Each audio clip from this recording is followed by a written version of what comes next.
mas também comentários políticos, numa linha humanista.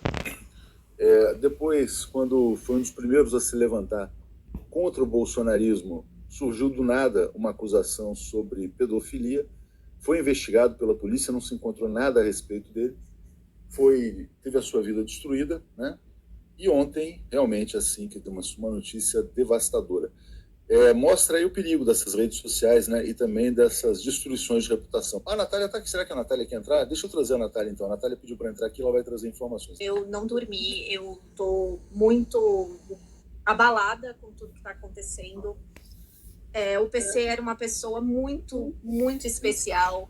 Foi uma pessoa muito especial na minha vida. A gente se conhecia desde 2009, logo que ele tinha começado com o canal dele, etc. A gente teve um relacionamento, não deu certo, mas a gente continuou amigo. Ele sempre era aquela pessoa que eu sabia que 5 horas da manhã, quando eu tinha insônia, ele ia estar acordado e a gente sempre ia poder ter um papo interessante. Quando aconteceram todas aquelas... toda a campanha, a última campanha, porque ele passou por campanhas de ódio durante toda a carreira dele, durante toda a trajetória dele, porque não era uma pessoa padrão, porque tinha, né, uma deficiência, porque não falava de assuntos padrões. Mas essa última campanha dele foi algo que realmente destruiu, assim, a vida dele, porque ele falava que o que mais doía era o fato de pessoas que ele considerava amigos na vida pessoal dele terem abraçado essa campanha de ódio para não perder o deles. Então ele falava, eles me jogaram na fogueira para não parar de ganhar dinheiro. Enquanto isso, o PC era uma pessoa que ajudava, sustentava os pais dele, que tinham problemas de saúde. Ele mesmo tinha problemas de saúde, pagava mais de R$2.000 num plano de saúde caríssimo, porque ele tinha uma erosão nos quadris dele. Ele fez uma cirurgia, precisava fazer uma outra, que era tipo de colocar, né, uma prótese nos quadris. Ele não estava mais andando direito, tinha problemas de mobilidade. E passando, né, por todos esses ataques e com medo, né, porque eram vizinhos, eram pessoas falando algo muito sério, né, acusando ele de pedofilia, de abuso infantil. E eu lembro que ele falou, eu nunca quis tocar nesse assunto com ele, porque eu não queria mexer nessa ferida, mas eu lembro que ele me falou que, em relação a isso, que ele sabia que tudo que tinha tido, tudo que estava por trás disso era justamente ódio político. E falava de alguns perfis, você estava falando do MBL, Eduardo Bolsonaro, ele falava daquele nojento, daquele Joaquim Teixeira, de outros, dessas mídias de extrema-direita que soltavam notícias sem nenhuma apuração, que ele falava assim, eles estão tentando me matar, eu vou ficar vivo só de raiva. E aí eu lembro que eu até conversei com ele, uma das vezes, eu falava assim, PC, você não quer que eu te leve no 247 para você se defender? E ele falava, Natália, eu tô tão orgulhoso de ver a sua carreira, eu tenho tanto orgulho do que você construiu, eu não quero destruir você, porque se eu te levar, você vai ser destruída, vão falar que você tá abraçando, tá passando, né, pano para pedófilo, que você tá do meu lado, e isso pode ter repercussões na sua vida profissional, e eu não quero isso para você. E eu ofereci várias vezes, até ofereci levar fora daqui, falei, não, a gente faz uma outra transmissão. Ele falava, Natália, eu não quero te associar a isso. Você já tem um trabalho muito difícil, normalmente, com os ataques que você recebe. Eu não quero que você se associe a isso. E isso é algo que me dói, porque era como eu podia ajudar ele, tendo espaço, podendo trazer o lado dele. Ninguém nunca ouviu o lado dele. Ele foi julgado e condenado pela sociedade sem ao menos poder se defender.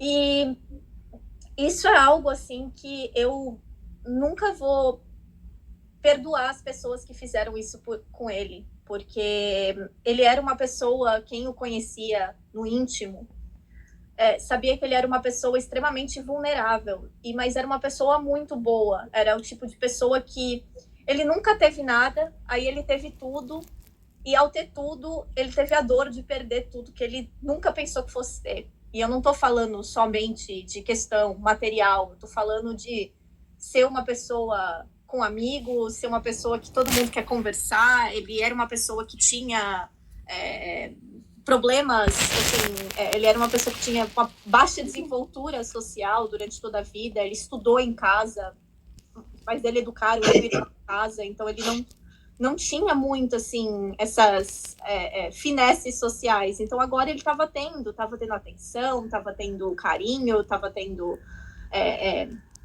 tudo que ele nunca pensou que fosse ter. E ver a maneira como o mundo tratou ele, como estão tratando ainda, é absolutamente assustador que a gente tenha chegado nesse ponto.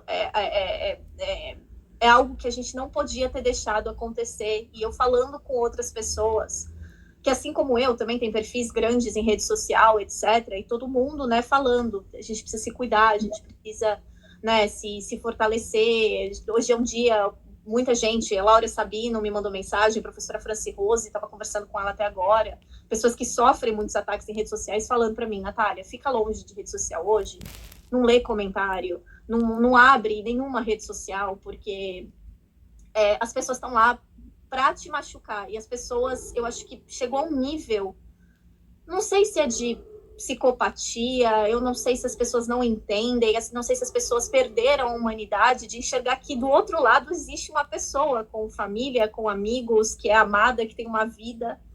E você desejar a morte, você desperdiçar um tempo da sua vida que não vai voltar mais para desejar a morte de um desconhecido, é algo que eu não entendo, que não passa na minha cabeça. E o PC, infelizmente, foi uma pessoa que já vinha passado por isso, passou muitos anos recebendo esse tratamento. Porque tinha uma mágoa. A extrema-direita é assassina, mas aqueles que também viraram as costas dele, para ele, num momento de tanta pressão do mundo, num momento de tanto ódio no Brasil, principalmente, né, no auge do bolsonarismo, e que estavam falando, né, ninguém solta a mão de ninguém, mas vocês soltaram a mão dele, vocês soltaram a mão dele, vocês o rejeitaram, vocês o negaram quando ele mais precisava, né, ele perdeu o emprego, perdeu patrocinadores, perdeu toda a fonte de renda que era não só dele, mas também a pressão de continuar sustentando os pais. Então, eu espero que todas essas pessoas que eu estou vendo que as redes estão cobrando para se posicionar, não cobrem.